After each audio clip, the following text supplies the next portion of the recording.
축하합니다. 당신은 아바의 사랑받는 자녀입니다.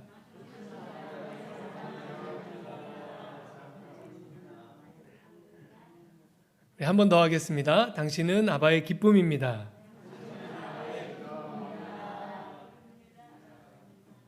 네, 감사합니다. 사진을 먼저 하나 보여주시겠어요? 네, 감사합니다. 아마 이 사진을 한 번쯤 보신 적이 있으실 겁니다. 이 사진은 1973년도에 찍힌 사진입니다. 일본인 목사님이신 노무라 목사님이 찍은 사진인데요. 이 사진의 배경은 당시 청계천 이 도시 빈민들의 대표적인 교회였던 활빈교회입니다. 이 여인은 활빈교회 성도님이시고요. 보시는 바와 같이 이 여인에게는 아직 어린 두 아이가 있어요. 큰 아이는 이제 기도하는 어머니 곁에서 무슨 상황인지 잘 모른 채 멍하니 그냥 앉아 있는 그런 모습이고요. 어린 아이는 이제 어머니 등에 포대기에 엎인 채로 아마도 뭔가 손장난을 하고 있든지 뭐 그렇게 하고 있는 것처럼 보입니다. 이 아이들은 자기의 어머니가 간절한 마음으로 기도하고 있다고 하는 것을 알았을까요?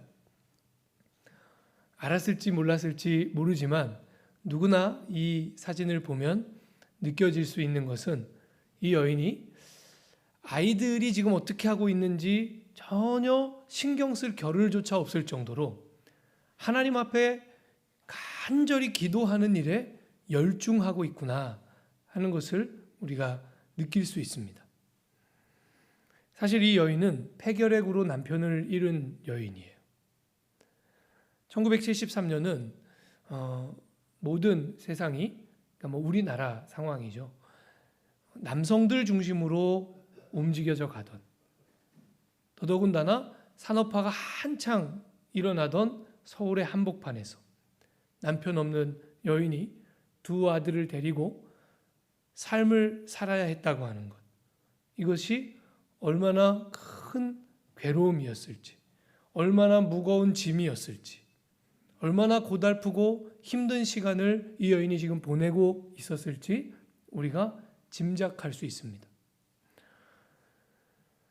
그래서 우리가 이 사진을 그냥 보기만 해도 이 여인은 어떤 사연이 있는 여인이구나 하는 게 느껴지죠. 여러분, 이 여인은 무슨 힘으로 그 힘겹고 혹독한 시간들을 견뎌냈을까요? 이 여인으로 하여금 그 시간들을 살아낼 수 있게 하는 그 힘이 어디에서 공급됐을까요? 저는 분명히 바로 저 기도의 자리에서 그 힘이 공급되었을 것이라고 분명히 믿습니다. 너무너무 괴롭고 힘들 때마다 하나님 앞에 나와서 저렇게 하나님 앞에 무릎 꿇고 통곡하며 주의 이름을 부르면 여인이 살아갈 힘을 얻고 그렇게 아이들을 데리고 살아냈을 거라고 그렇게 분명히 확신합니다. 네, 이제 그만 사진은 꺼주시고 저를 비춰주세요. 네, 감사합니다. 무릎으로 사는 그리스도인이라는 책이 있습니다. 이 책을 보면 저자가 기도가 그리스도인의 삶에서 얼마나 중요한가 하는 것을 잘 알려주는 책인데요. 저자 자신이 기도의 중요성에 대해서 좀 충격적으로 깨닫게 되었던 한 경험을 소개하고 있어요. 이 저자는 이제 대학 생활에 기숙사에서 생활을 했는데 어느 날 기숙사 자기 방에 있는데 한 친구가 성경책을 들고 약간은 놀란 표정으로 또 약간은 흥분된 모습으로 성경책을 들고 자기 방으로 막 뛰어 들어온 거예요. 이 친구는 어떤 친구였냐면 이제 예수님을 믿은 지 얼마 되지 않은 초신자였습니다. 초신자인 이 친구가 성경을 들고 자기 방으로 막 뛰어 들어오더니 성경을 펼쳤어요. 그리고 말씀 하나를 지목했어요. 그것이 바로 오늘 우리가 읽은 너희가 기도할 때 무엇이든지 믿고 구하는 것은 다 받으리라 하는 21장 22절의 말씀이었습니다. 이 말씀을 지목하면서 이 친구가 저자에게 이렇게 물었어요. 친구야, 성경 말씀에 이런 놀라운 말씀이 있다는 거 너 알고 있었니? 당연히 알고 있었죠. 이 친구는. 저자는 당연히 알고 있었죠. 그래서 아주 자랑스럽게 물론이지 나는 알고 있었다고 그렇게 대답했습니다. 그러자 다시 이렇게 친구가 질문했어요. 그러면 정말로 이 놀라운 약속의 말씀을 너는 믿니? 당연하지. 물론이지. 나는 이 말씀을 믿어. 그러자 친구가 또 이렇게 질문합니다. 그러면 많은 그리스도인들이 정말로 다 이 말씀을 믿고 살고 있니? 저자가 자신 있게 대답했어요. 물론이지. 대다수의 그리스도인은 다 이 말씀을 믿음으로 붙잡고 살고 있단다. 여러분은 어떠십니까? 여러분이 이 말씀을 믿음으로 붙잡고 살고 계십니까?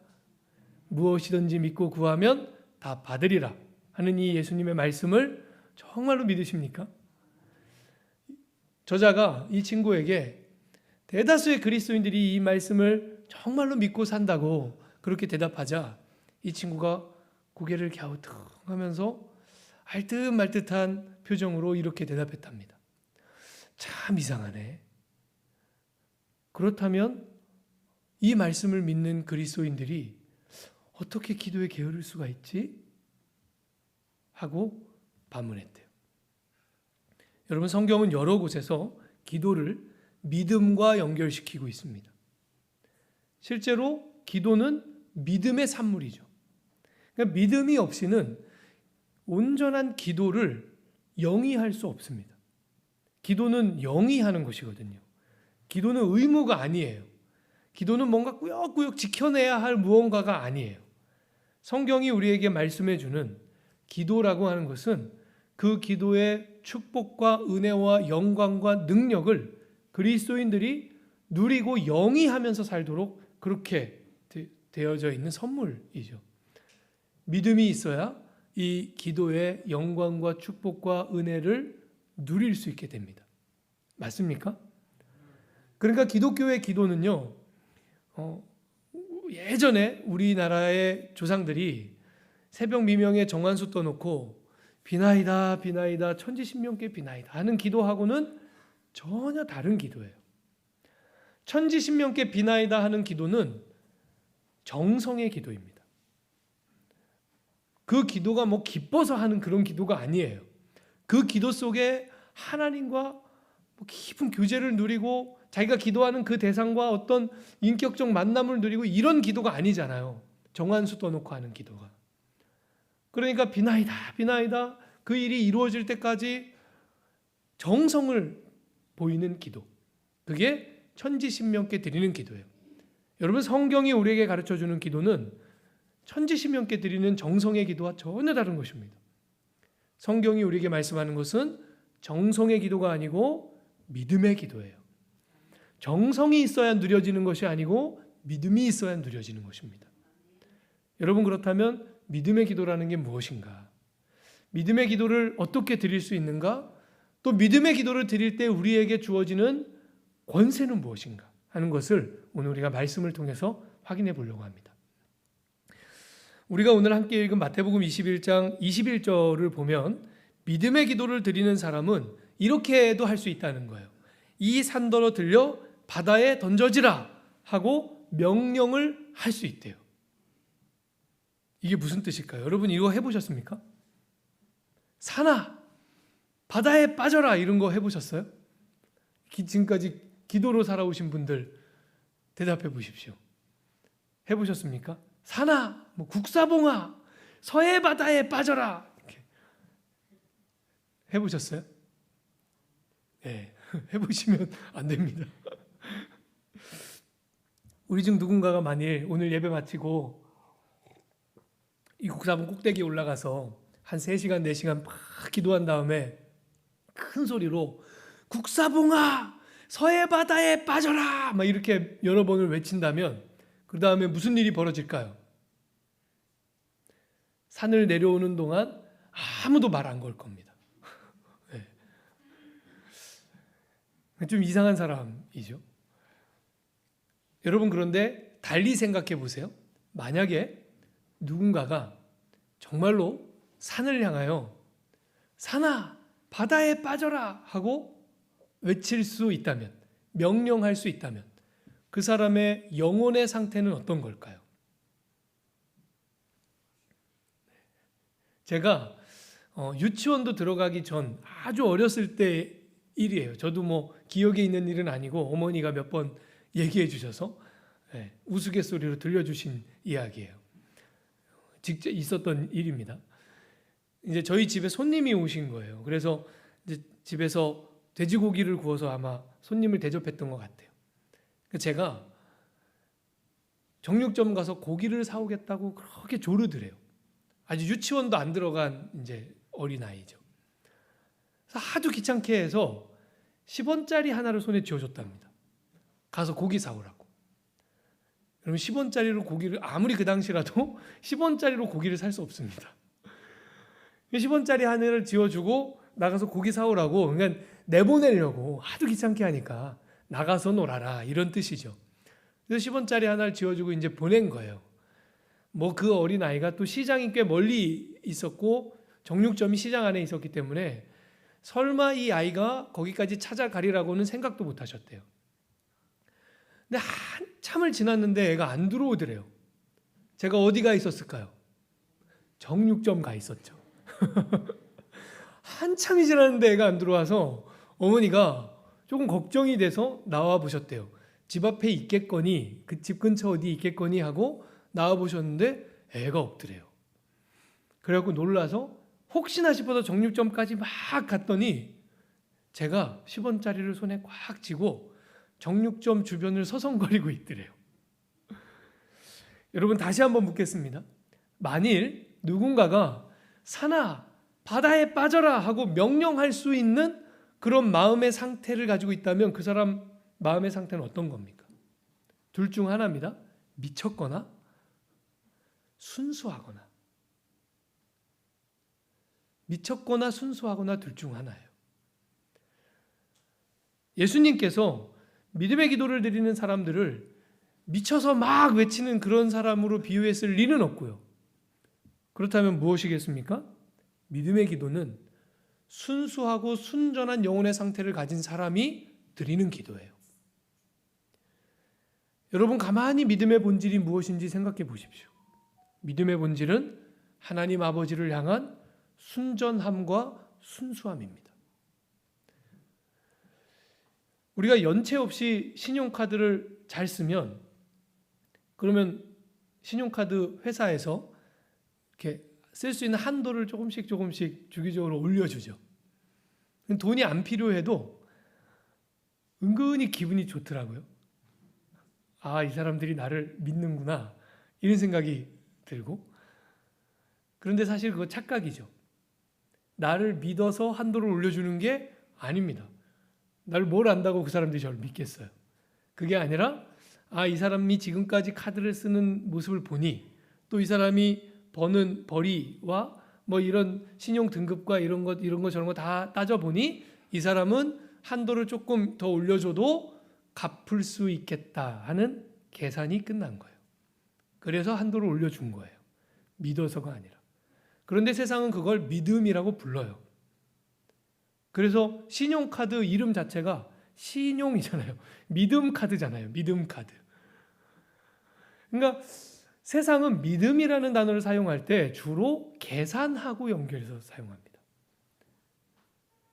세상에서 믿을만하다, 믿음 이렇게 얘기할 때 그것은 대개의 경우 합리적인 계산을 의미해요. 그런데 성경이 우리에게 믿음을 얘기할 때 그것은 계산이 아닙니다. 여러분 우리가 하나님 믿을 때 하나님에 대한 정보 다 수집해보고 이분이 정말로 믿을 만한 분인지 어떤지 뭐 다 따져보고 그렇게 믿으셨습니까? 우리가 그렇게 믿는 것을 믿음이라고 성경이 가르칩니까? 아니죠. 묻지도 따지지도 않고 우리는 하나님을 믿는 것이에요.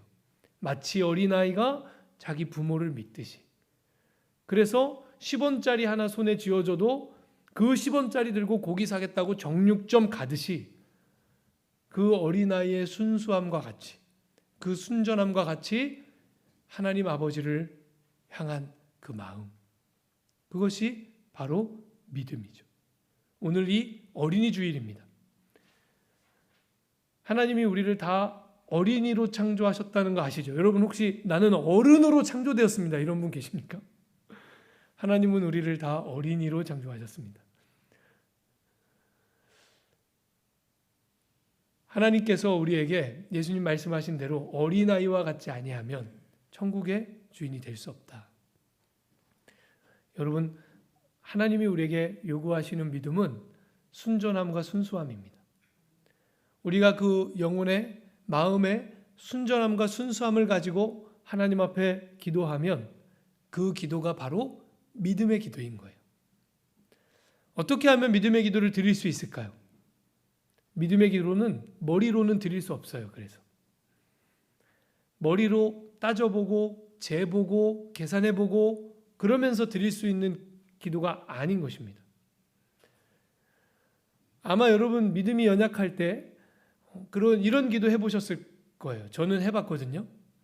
하나님 이거 해주시면 그러면 제가 이거 할게요.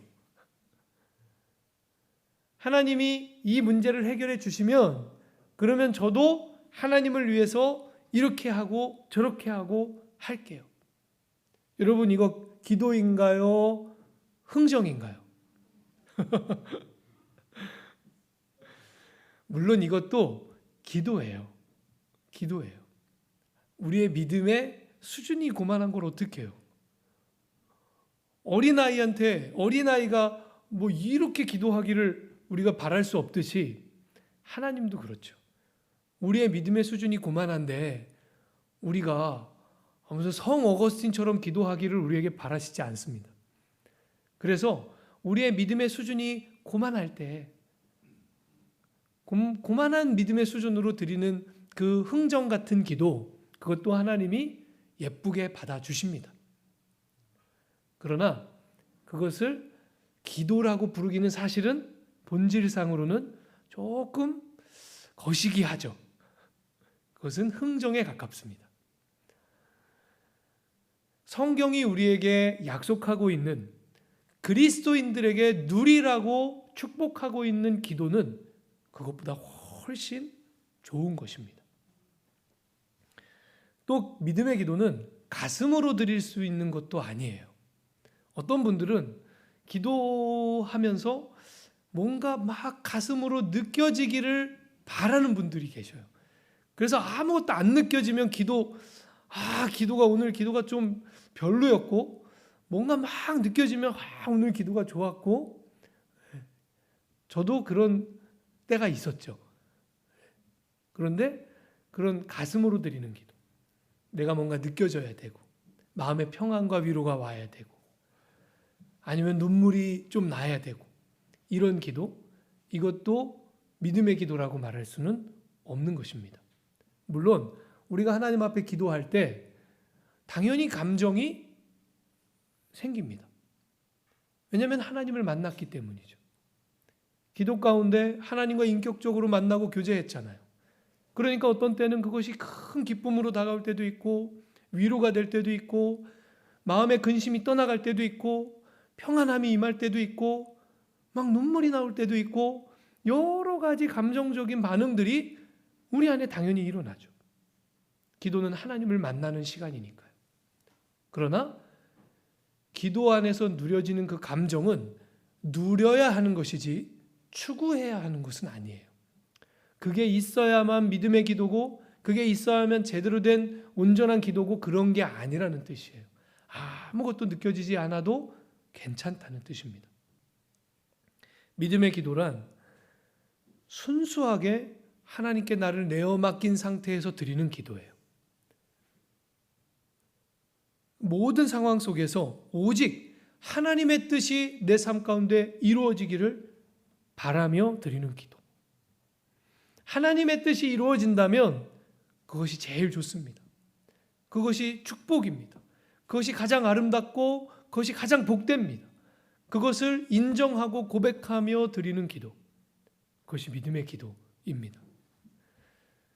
그래서 하나님 앞에 막 내 생각을 딱 정해놓고 내 생각을 하나님께 막 강요하거나 아니면 하나님과 흥정하거나 아니면 뭔가를 느끼고 싶어서 막 애를 쓰거나 이렇게 하는 것이 아니라 그저 하나님 앞에 순수하고 순전하게 하나님의 뜻이 이루어지기를 바랍니다 하는 마음으로 우리가 기도한다면 그 기도가 바로 믿음의 기도인 것입니다. 여러분, 저와 여러분이 믿음의 기도를 드릴 수 있게 되기를 바랍니다. 그래서 하나님과 그 믿음의 세계에서 하나님을 만나는 은혜, 하나님과 함께 누리는 축복, 그것이 우리의 삶에 제일 소중한 것이 되기를 바랍니다. 우리가 이렇게 믿음의 기도를 드릴 때 우리에게 놀라운 권세가 주어지는 거예요. 하나님은요, 믿음의 기도를 드리는 사람들에게 권세 주기를 원하십니다. 사실 오늘 함께 읽은 말씀의 제일 중요한 뜻은 바로 거기에 있어요. 산더러 들려서 바다에 던져지라 명령하는 이것은 믿음의 기도가 얼마나 권세와 능력을 가진 기도인지를 우리에게 알려주는 것이에요. 과연 믿음의 기도에는 어떤 권세가 그럼 있는 것일까요? 그걸 알려면 마태복음 21장 처음부터 쭉 문맥을 좀 봐야 됩니다. 21장은요, 예수님이 예루살렘에 입성하시면서 시작돼요. 그래서 소제목에 예루살렘에 들어가시다 이렇게 되어 있습니다. 예수님이 낙이 타고 예루살렘에 들어가시죠. 그리고 나서 이어지는 말씀이 성전을 깨끗하게 하시는 장면이에요. 우리가 흔히 성전 정화 사건이라고 부르는, 그러니까 성전 안에서 매매하는 그 재물을 파는, 그 짐승을 파는 매매상들, 또 환전상들, 이것들을 다 예수님이 막 뒤집어 엎으십니다. 화를 내시면서. 그러면서 말씀하시기를 내 아버지의 기도의 집을 너희가 강도의 구렬로 만들었다. 그러면서 막 분노하시죠. 이것을 통해서 예수님께서 성전을 정화하십니다. 그 다음에 나오는 말씀이 우리가 오늘 함께 읽은 본문이에요. 함께 읽은 본문에는 한 나무가 등장하죠. 이 나무의 이름은 열매 없는 무화과 나무입니다. 무화과 나무는 무화과 나무인데 이 무화과 나무의 중요한 특징이 뭐냐면 열매가 없어요. 예수님이 시장하셨어요. 시장하시다는 얘기는 예수님이 이 나무에 뭔가 기대를 거셨다는 뜻입니다.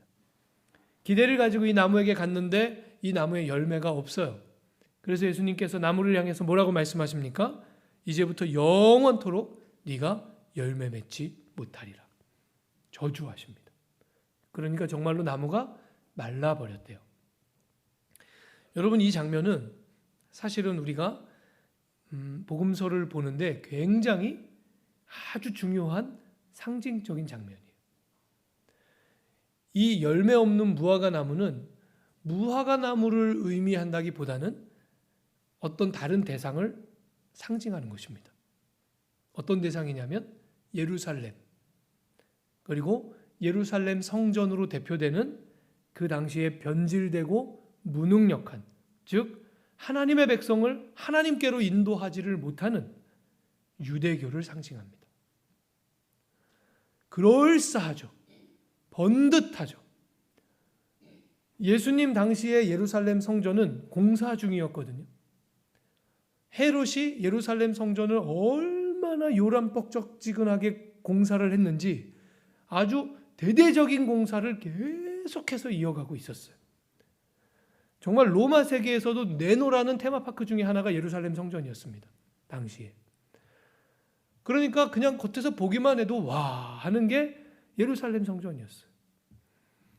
그런데 실상은 어떻습니까?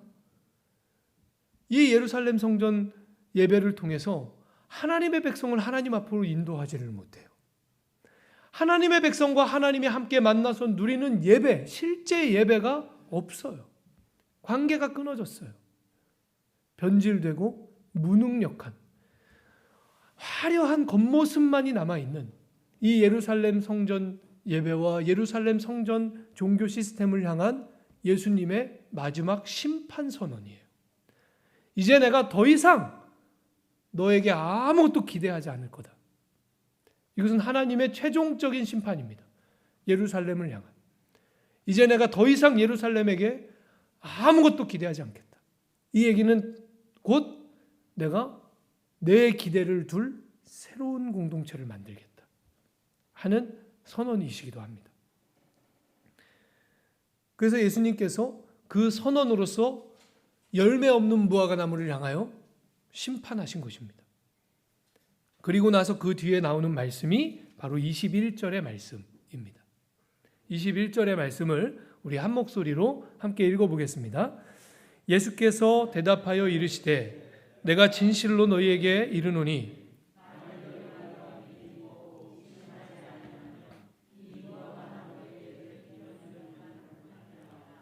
이 산더러 들려 바다에 던져지라 하여도 될 것이요.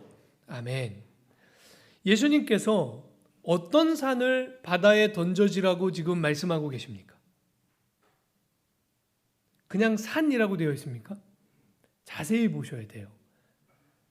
이 산이라고 말씀하셨어요. 이 산. 그러니까 예수님이 자, 믿음이 있는 사람은 그냥 아무 산이나 보고 바다에 던져져라 이렇게 하라고 말씀하신 게 아니에요. 정확하게 한 산을 지칭하면서 말씀하신 거예요. 이 산. 이 산은 어떤 산일까요? 지금 예수님과 제자들이 어디에 계십니까? 예루살렘에 계십니다. 예루살렘은 산 위에 세워진 도시예요. 그러니까 예수님이 예루살렘에서 이 산이라고 말씀하셨을 때 그 산은 어떤 산을 얘기합니까? 어디를 얘기하는 것이에요? 예루살렘을 의미합니다.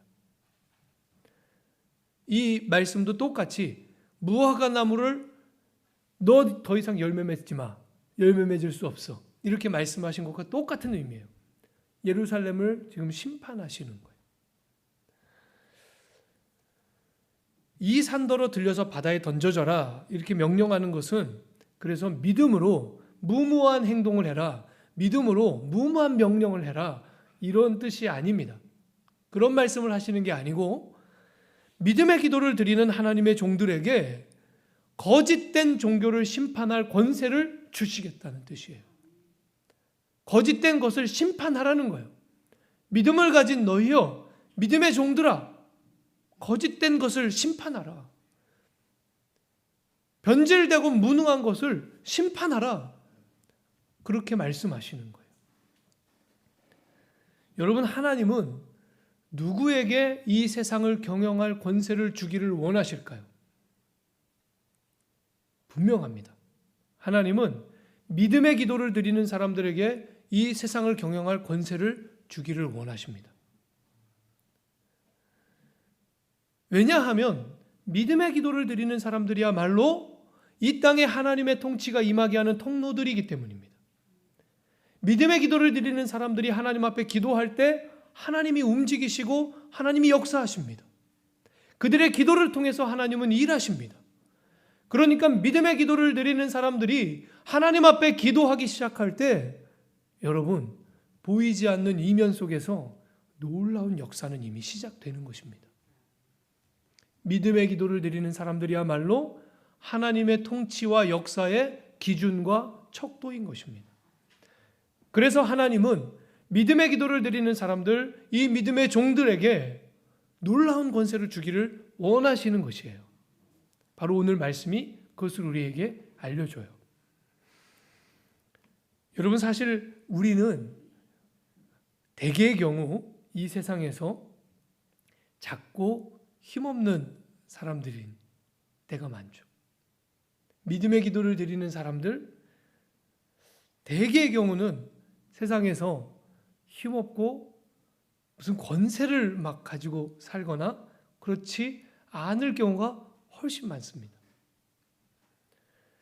세상의 눈으로는 힘없는 자요, 권세 없는 자요. 세상을 심판하는 사람은 고사하고 늘 세상의 판단을 받으면서 사는 사람들일 때가 더 많아요. 그런데 도대체 오늘 말씀은 왜 믿음의 기도를 드리는 사람들에게 이런 심판의 권세가 있다고 우리에게 말씀하고 있는가? 여러분, 우리가 믿음의 기도를 드리는 사람들인데 세상이 우리를 판단하고 정죄하고 심판할 때 여러분 어떻게 하십니까? 기도의 사람들은 그럴 때 어떻게 해야 되겠습니까? 이를 갈며 나도 힘만 생기면 가만두지 않으리라 복수를 다짐하는 것이 기도의 사람들이 선택하는 방법입니까? 가슴속에 남몰래 칼 한 자루를 숨겨두고 사는 것이 기도의 사람들이 선택하는 방법입니까? 여러분 한번 세상을 생각해 보십시오. 오늘날 세상에 남몰래 가슴속에 칼 한 자루씩 품고 사는 사람들이 얼마나 많습니까?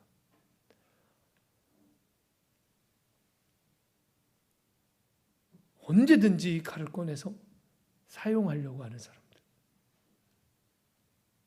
너무너무 많은 것 같아요. 그러나 기도의 사람은 그렇게 하지 않습니다.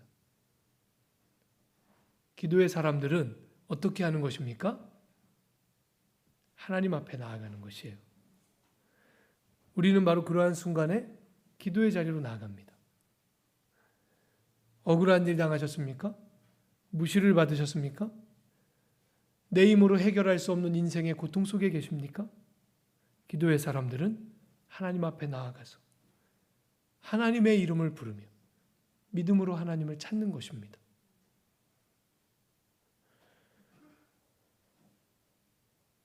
우리가 그런 문제 가운데 있을 때 그렇다면 왜 기도하지 않으십니까? 하나님은 하나님이 찾으시는 예배는 상한 심령이라고 다윗이 그렇게 고백했는데 여러분 우리 안에 상한 심령이 있을 때 그러니까 다윗의 고백에 의하면 그때는 우리가 하나님을 참되게 예배할 절호의 찬스입니다. 그런데 왜 하나님 앞에 나와 기도하지 않으세요? 세상의 판단에 휘둘려 살지 마시기 바랍니다.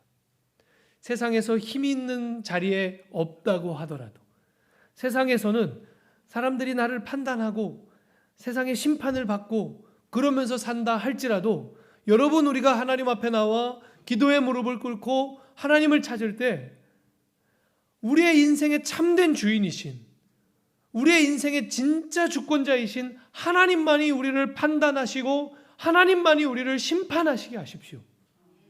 세상의 심판에 휘둘려 살지 마시고 여러분 우리의 승리는 기도의 자리에 있는 줄로 분명히 믿습니다. 기도의 자리에서 우리의 승패가 결정되는 것입니다. 우리의 능력은 기도의 자리에 있는 줄로 분명히 믿습니다. 저와 여러분이 믿음의 기도를 드리는 순전한 그리스도인들, 어린아이와 같은 그리스도인들이 되시기를 바랍니다. 그래서 그 기도의 권세를 가지고 이 세상을 당당하고 담대하게 이 세상의 심판에 휘둘려서 사는 사람이 아니라 하나님 아버지의 심판 속에서 나는 당당하게 세상을 심판하면서 사노라. 그렇게 사는 저 여러분 될 수 있기를 주님의 이름으로 축원합니다.